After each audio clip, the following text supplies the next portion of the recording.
Hello, I'm DerTebbers and welcome aboard. Welcome to Eindhoven, Netherlands. I think that it's probably not how you say it, but nevertheless, we are here in our Koolhoven FK.58. Even says FK.58 on the tail. Isn't that cool?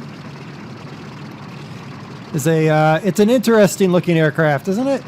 It is an interwar or early World War II aircraft. Let's see if we got flaps. We do indeed have some flappage going on down there. How much flappage do we have? Okay, that's a decent amount. We're not going to need any flaps. In 1937, it became apparent to the French Air Council that domestic manufacturers would not be sufficient to equip l'Armée de l'Air with enough fighters. So, the Dutch were contracted to produce a cheap, high-performance fighter to supplement French construction. There we go. Get some torque in our Gnome Run 14N16 radial engine producing 1,030 horsepower or 768 kilowatts. You're airborne. Notice the wheels go up and look what comes down. A radio antenna. Is that not cool? Cool little design to get you an extra little radio antenna there. All right, we're going to cycle off the engine a bit. Now this was a composite construction like the British Hurricane. Body of wood and steel tubing and a skin of metal plates and linen. The wings are entirely made out of wood. The French placed an order for 50 FK.58s January 1939.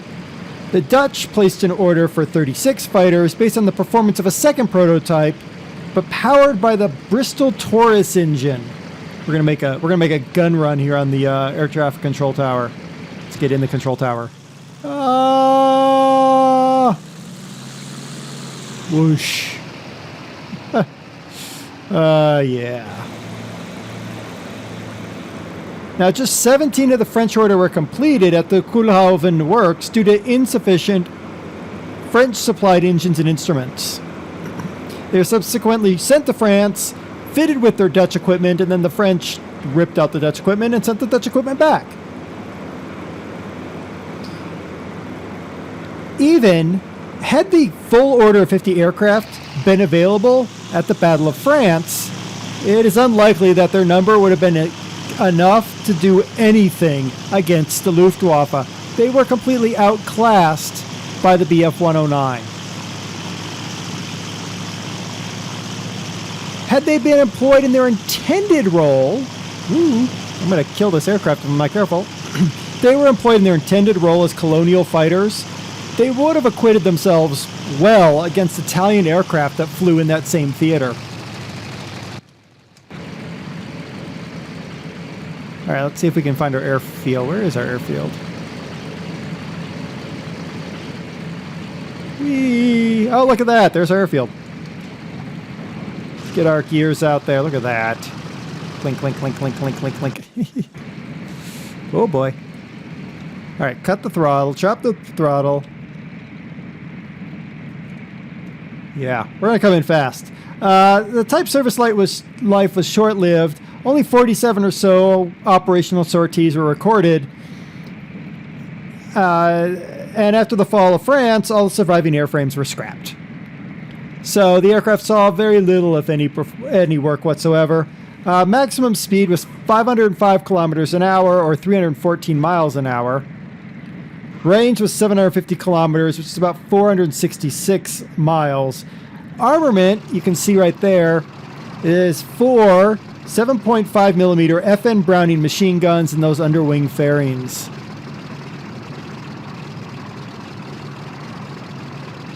Pop our canopy while we're slowing down here.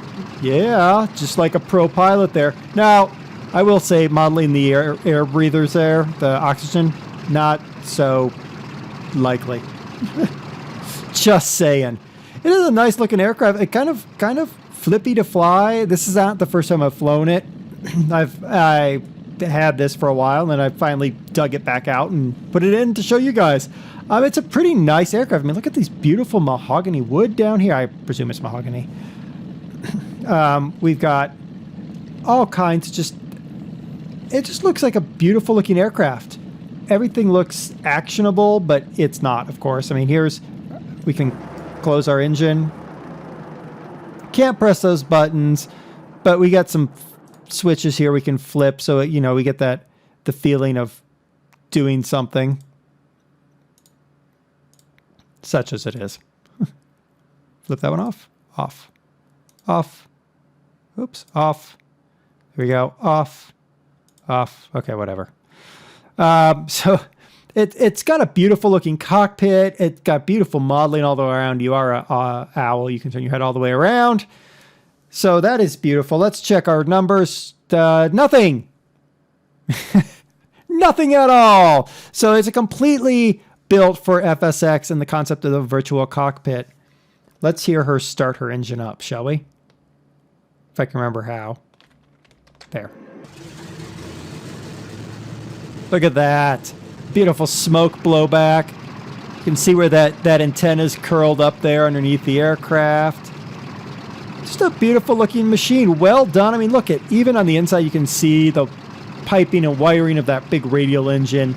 So a very beautiful aircraft. Didn't see much in the way of any performance, but if you're looking for a late interwar, early World War II Dutch fighter aircraft, the Koolhoven FK.58 could be just the aircraft for your hangar. It certainly is a very nice model, very easy to install. Link is in the description as always. Till next time, I've been DerTebbers. I'm going to go make another gun run on the control tower. Till next time, happy flying, everybody.